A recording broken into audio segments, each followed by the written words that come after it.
8 вечер в Турция. Това е второто място, където решихме да останем за повече от един ден. На другите места се движихме на следващия ден по една нощ. Тук решихме да останем 2 дни. Първо, защото е толкова стинкен красиво. Стинкен означава много красиво. И второ, защото утре тръгваме наобратно.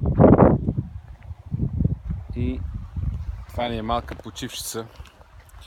Типичната стойка с една ръка държиш телефона, с другата си слагаш хубавото лице пред тебе. Дадахме да видим Деби какво прави. Но виждате, това местенце е яко. Много. Тук има някакъв остров. Почти всички острови са гръцки.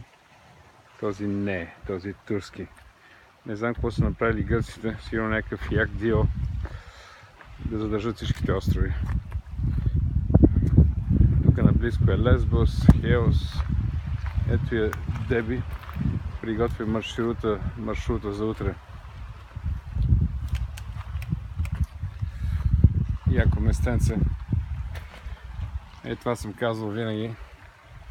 Ако си купиш един кемпър, не ти трябва да си купуваш недвижими имоти, защото си движиш кемпера до недвижимите имоти и си ги третираш като твой. Сутринта мина Костгард, граничната полиция, огледани от морето, разбира се, мина с як скутер. И така, сега сме някъде, ето тук, казва се стъпки, стъпала до морето.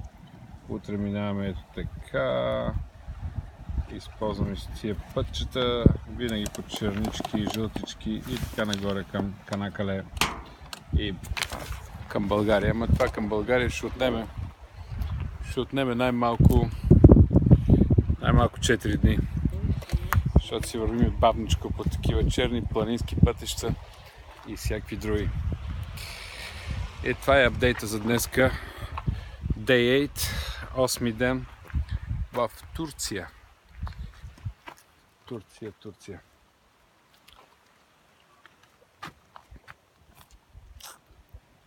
Турция 8 ден. 8.